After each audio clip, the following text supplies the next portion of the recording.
you can make a stuffed bird laugh.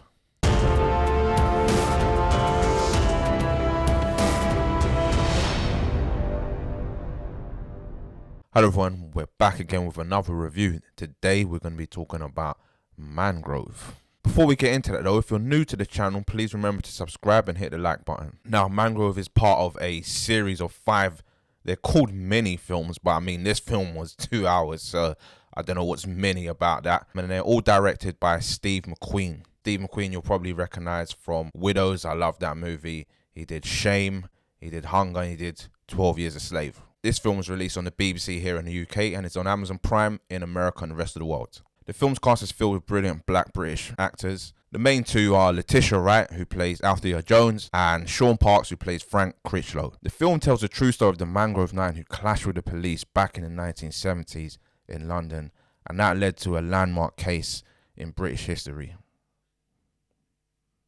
Due to the timing and release of this film, I couldn't help but compare it to the trial of Chicago 7. Links in the description for that one. However, this takes a look at institutional racism rather than the court system in America. First half of the movie, we take a look at Frank Critchlow, who owns the Mangrove Caribbean restaurant, and the community that surrounds him. We see police harassment, police brutality for no reason. I like the way the film shows the real community and unity that was within this part of London during the 1970s. It really gave you a sense of belonging and enjoying the simple things in life. But then with that, in those days anyway, still sometimes today, comes police brutality. And the main protagonist of this was a guy named PC Pulley. What an arsehole he was. He's the guy that's always on the Mangrove restaurant's case. He makes it an aim to target this restaurant. He's breaking into the restaurant, no warrant. He's harassing them multiple times in a week. No matter how many times I see this sort of stuff on TV and film, it still infuriates me. The violence isn't actually too much within this movie. It's quite toned down actually. It's more about what you don't see than you do. It's nothing like American History X, for example. But Steve McQueen likes letting the scene linger that little bit extra, particularly when something brutal's happened, just to really emphasize the point. So you can imagine with all that bullying and them just beating up people, young kids for no reason, it slowly builds and builds to eventually they decide to do a demonstration, which the police call a riot. And I love the way this scene was shot. It shows how all of them come together.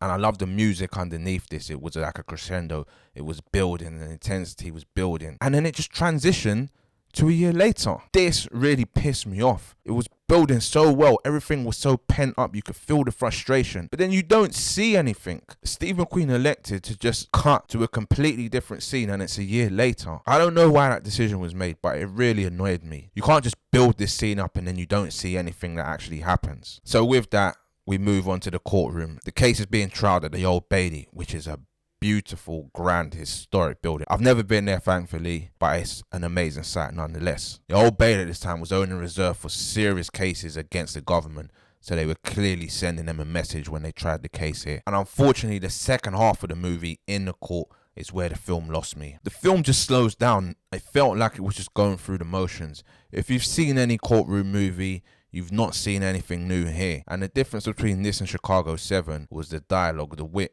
and the pace of the dialogue in that movie compared to this was just a completely different level. There were montages used that did completely nothing for me. It seemed like random things put together and were completely out of context. Don't get me wrong, there were some moments of humour and anger, but for the most part, something was missing here. The judge in this movie reminded me of Frank Langella's character in Chicago 7. He wasn't as bad as him, but he was equally annoying and frustrating. The standout performance was Letitia Wright. It wasn't even close. There was a lot of hype about her after Black Panther, which I didn't really understand. But seeing her performance in this, I get it now. I give her due. It was brilliant. She showed a range of acting that I haven't seen from her before, and she is definitely one of the most promising actresses we've got in England. There was one scene where she goes from one emotion to a completely different other one, and you just felt fully convinced. She was fully committed to the role and was convicted in everything she was saying, every line she was delivering. It was powerful and amazing to watch. Sean Park, who plays Frank Critchlow, also gave a very good performance. You saw how over time the police harassment and brutality had just got to him, and there's one scene again where he's really breaking down, the camera's just focused on him, and you just feel The rage, the sadness, the injustice, all in one shot. Superb acting here. I did have a problem with the way the film ended, but we can discuss that in the comment section below if you disagree. Overall, the film was an enjoyable watch, and it's something you should consider, just even from a historical, educational perspective. It was nothing new in terms of the courtroom scenes, the way they were structured and shot. If you've seen a courtroom movie, you've seen this before, but the first half of the movie really gave you a feel for how Notting Hill was during that sort of time within the Caribbean community. I also didn't like the actual look of the movie. It didn't give me that big picture cinematic feeling. It felt like this could have been an ITV drama. But nonetheless, this film will stir up that angry emotion in you when you think this is how black people were treated, and it's actually not that long ago. I'm going to give this film 3 stars. Thanks for watching. Please like, comment, subscribe and watch some other videos.